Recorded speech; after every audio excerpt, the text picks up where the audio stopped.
Sweet Jesus. You hear that? Do you hear what they're playing? Each to their own, Johnny. That's what peeps with bad taste always say. So, the much-anticipated next-gen update for Cyberpunk 2077 has finally released. And it's not good enough. Not nearly good enough. They didn't fix even one of the major problems with this game, I would argue. But that being said, they did fix some things. They actually tweaked quite a few things that I like. They made a few changes I really don't like, I'll be honest. But there's actually a lot to go over here. But if you want the short version of this video, basically no patch short of a game relaunch like No Man's Sky could have possibly fixed this game and made it the RPG that people wanted. And this is the point that I'll be making in my 3-hour-long Cyberpunk analysis thing that I've mentioned before, if it ever comes out. I've been working on it for months at this point, sort of in between other videos, so hopefully this gives me the motivation to finish it. Now, unfortunately, I am far from the first to cover this. There's some people who fucking released their video probably less than 3 hours after the update went live, because, well, unfortunately, YouTube is a highly competitive environment. And for once, it seems like my opinion's not in the minority. Just taking one look at the YouTube search bar will tell you that multiple other YouTube channels are disappointed with this update. I'm not exactly sure why people got so hyped for what is basically a simple patch. I don't think CDPR themselves ever hyped it to be like a full game relaunch. Maybe some people are delusional about the sheer amount of problems that this game has. But I won't waste any more of your time with preamble. Let's just go over the patch notes. Obviously, if you've seen one of these other videos, you've probably heard this already, but I will give my thoughts on each change because I have played the game a couple more hours. I haven't checked out all the new features yet, but I did everything that was relevant to me. So anyway, let's go through this from top to bottom.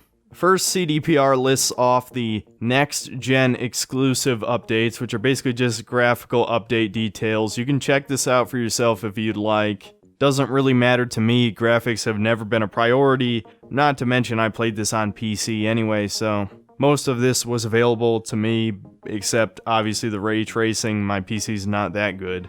Then we have additional content. First is apartments. You can now rent different apartments. Now this is kinda completely pointless. I suppose you could do it for immersion factor, but this isn't really an RPG as it is. I guess if you just want to hang out at a different apartment that's fancier or something, that's fine. They seem to be fairly cheap. The most expensive one is only $55,000, which even though the game's economy was kind of completely fucked in the base game, they have adjusted that, so that's honestly pretty cheap, all things considered. In fact, fuck it, I'll buy it just for this video and show it off here. But outside of some interactions in the apartments provide a temporary buff, that's really the only purpose to them, except to just have something else to look at. Apparently you can also customize V's starting apartment. I guess that's cool. Then we have a huge change that's been requested for a long time, and that is the ability to customize your character after character creation. I don't know why the fuck this took them over a year to implement, but at least it's finally in the game, and it's free. All you have to do is go up to a mirror, and they added some new options to the character creator, so good on CDPR. Then we have the new guns and optics and scopes and attachments. There's only 2 new guns, one power AR and one power SMG, which is pretty disappointing because power weapons don't have any unique abilities, so it's basically just another assault rifle and another submachine gun, you know? I suppose you can use ricochets. I don't think I ever used them the entire time I played the game. But what I can tell you is we certainly didn't need another AR or SMG. They were the most common weapon type in the game, except maybe handguns. What we really needed was at least one more light machine gun and probably another precision rifle as well, but whatever. Who cares? Point is, I tried out both guns. They don't really feel any different. They look kinda cool though, I guess.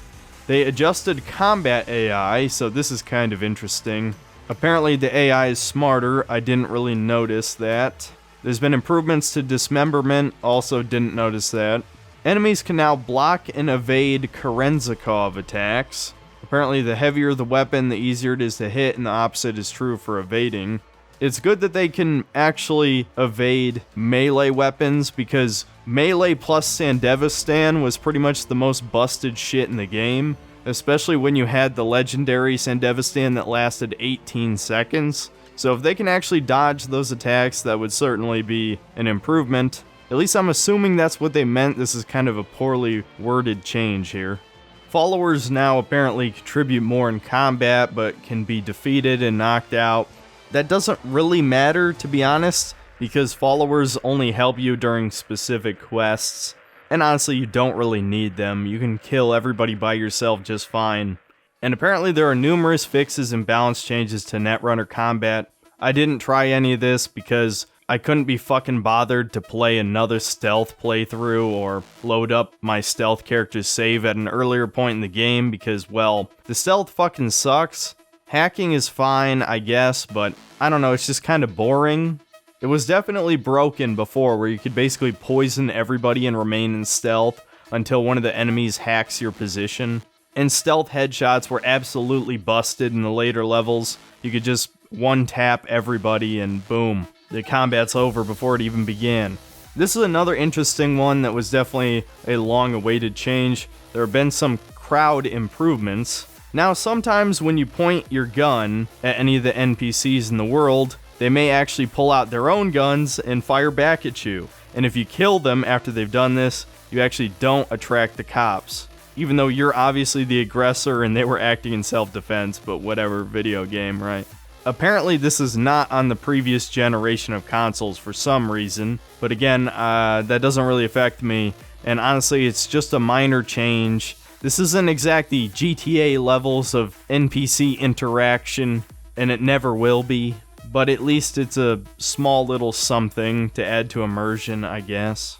Then we have the driving improvements. I'm not going to go over all of this. Essentially, as far as I understand it, CD Projekt Red hired some of the people who made the most popular mods, like the driving improvements and the full gameplay rebalance and stuff. I don't know exactly who was hired, but if I had to guess, it would certainly be one of those driving mods and full gameplay rebalance, because a lot of the changes reflect those mods.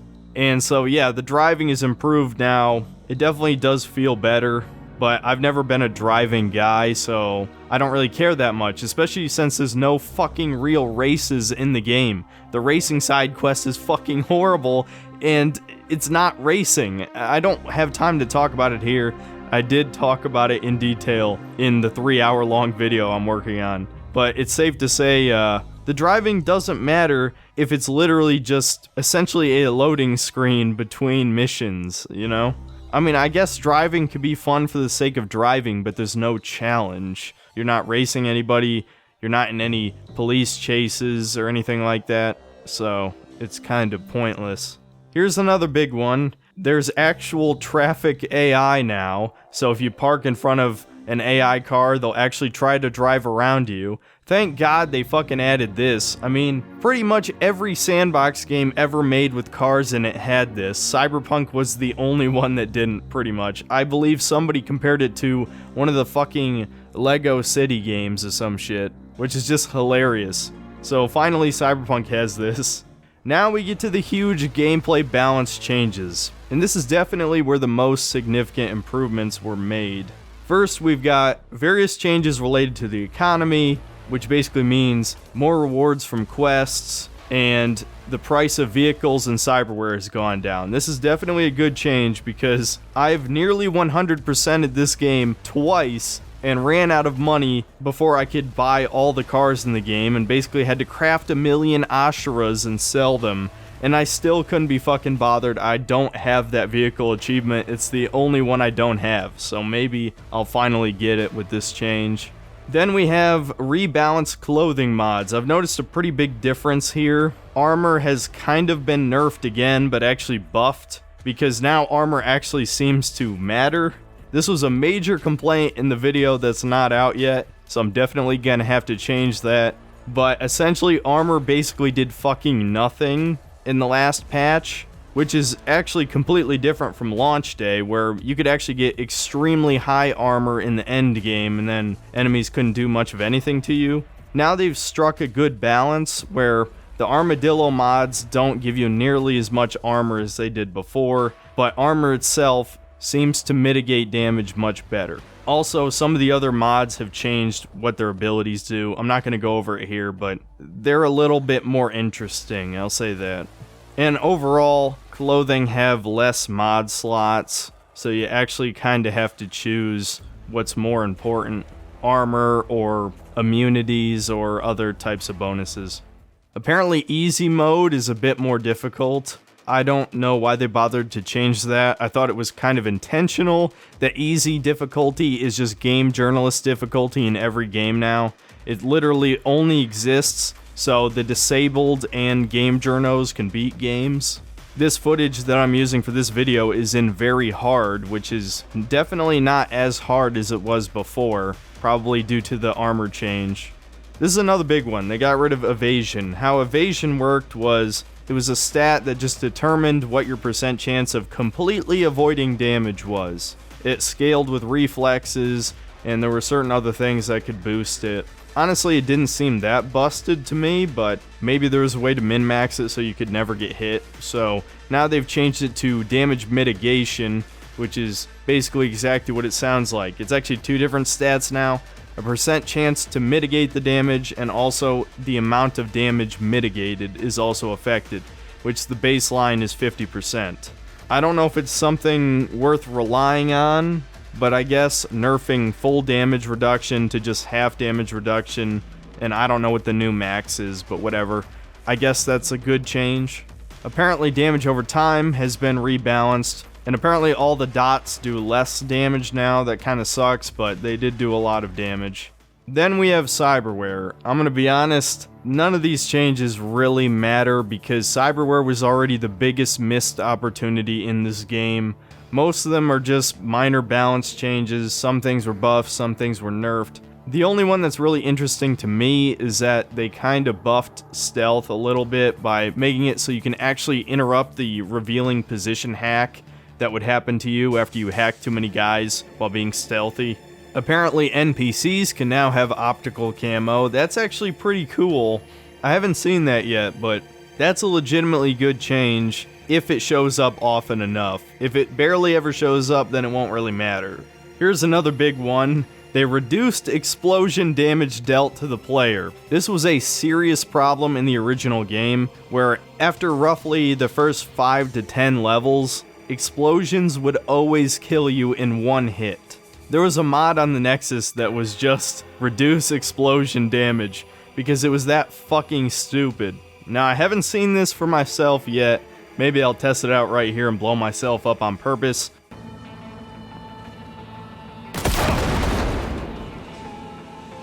Then we have some changes to quick hacks. You can read this for yourself if you like. And most of these other changes here are just minor, not really worth talking about. Then there's a whole bunch of rebalances done to NPCs in the game. It looks like the boxing side quest has been significantly improved, or maybe not improved. They reduced their health, but as a consequence, they also gave them the ability to break your block. Apparently that was a bug before. I just thought you could infinitely block for some reason. And I guess their AI has been improved. I don't really care enough to see for myself. And yeah, there's a lot of minor buff shit here. Again, it would take way too long to read it all. I'm sure somebody already has on YouTube. So now we get to the biggest one of all, perks. I actually hate every change that was made here. Yes, every change is bad, I'm gonna be honest. That might sound like an exaggeration, but essentially, 90% of the changes they did were just nerfs. And I'm of the belief that it is a much better decision to buff shitty parts of game design than to nerf the good parts, right?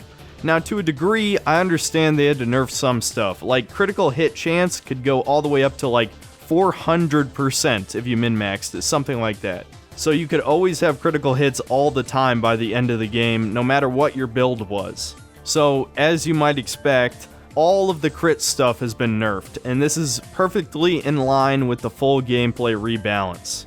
The thing is, it also completely ruins the power fantasy in this game. All of my gameplay that I recorded in the new patch, I loaded up 2 different save files, one at level 15 and one at level 43.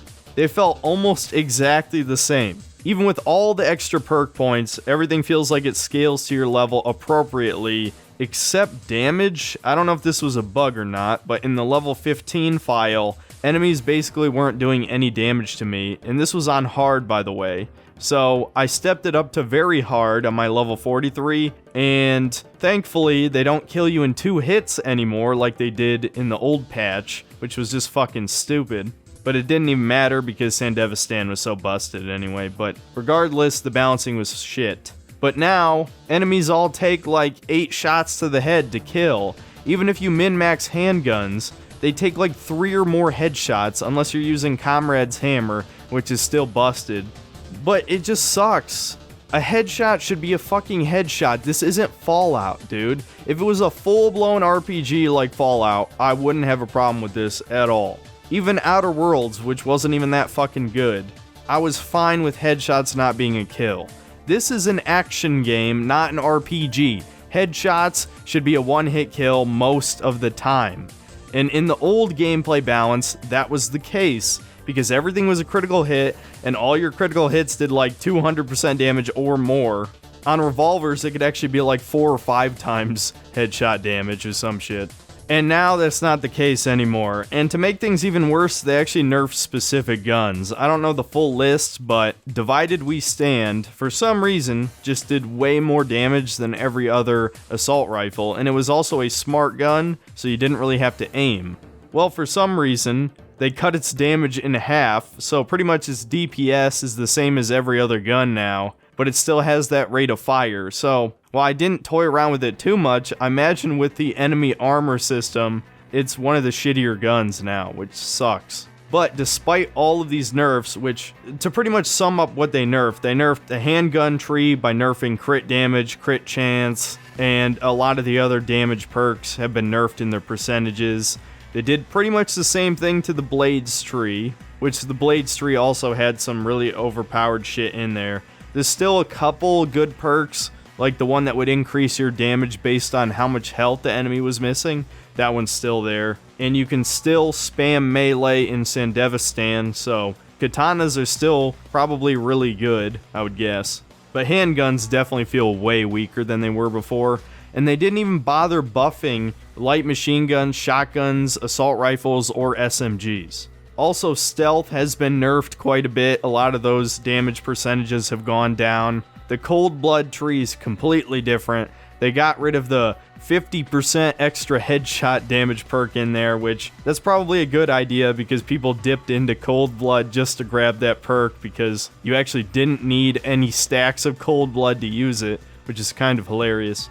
And there might have been some other nerfs in there, but that was everything I saw. Now here's the good news. Tech weapons are still fucking overpowered, especially the Nekomata Tech Sniper. That thing is still a one-hit kill and shoots through walls. So if a single-player game could have a meta, that's probably the meta. I just pulled out Nekomata again and started one-hit killing everybody, and it was like nothing had changed. So if they are going to nerf more shit, they'll probably nerf the engineering tree because it was almost untouched. It still has all those bonuses to tech weapons that it had before. So I guess that's some good news. But ultimately, I hate this. All the shit still sucks. They didn't even bother buffing the shit perks like, oh, 3% more damage. Yeah, that's really worth a fucking perk point. Are you kidding me? Yeah, so the skill trees still suck ass, and this was one of the biggest problems with the game, and they actually made it worse by just making the really good trees shit. Now, I will say, there was one big improvement, which if you remember, from the stealth tree, you could throw knives. And for some reason, this was an extreme oversight, obviously. When you threw a knife, you lost it forever.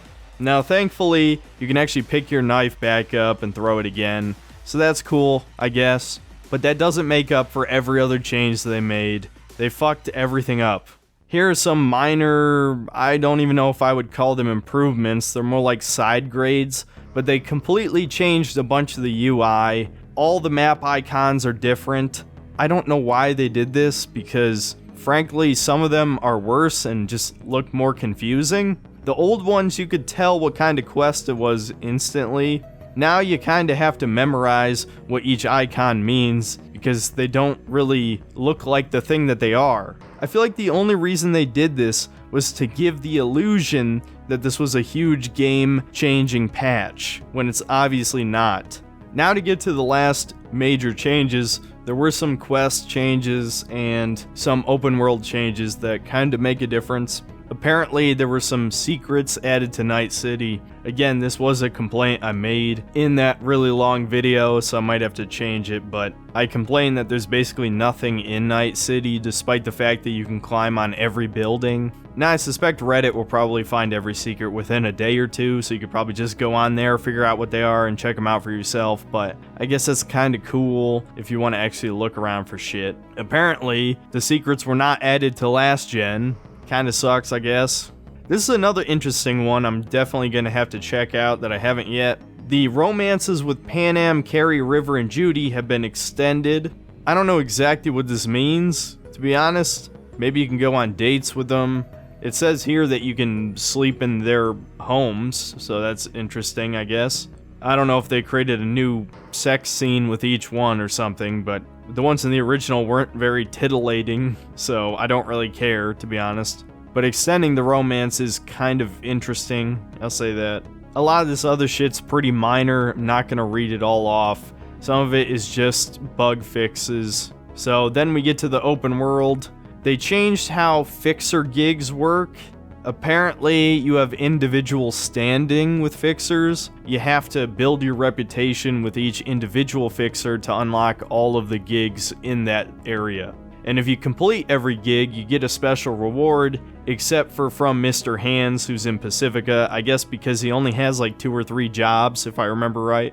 Also, apparently optical camo has been improved to look better, which honestly the invisibility effect looked like shit before. So I'll show that on screen here. And that pretty much covers everything. There's a few minor things I didn't mention, like apparently they reduced the number of loot in the world, but I mentioned all the things that I thought might matter to somebody, and you can read the patch notes for yourself. That actually would be shorter than this video. But I hope you enjoyed this little journey with me, commenting on each individual thing, because that's basically a bite-sized version of what the long analysis video is. I name some shit, I comment on the shit, and then I move on to more shit. It honestly isn't very entertaining to me, which is why the video hasn't come out yet, because I'm trying to salvage it into something I would actually listen to. I hope you enjoy it at the very least, because I don't want the 100+ hours I've spent over the last month or two playing this game to go to waste. And yeah, this patch really didn't change much like I thought. I do have to re-record certain parts in there that are now, false information, but ultimately, it's still the same game. It is not a game worth playing any more than it was a few weeks ago. Mods already fixed a bunch of these things. Now, granted, those things aren't available on console, but I don't even agree with a lot of the changes anyway.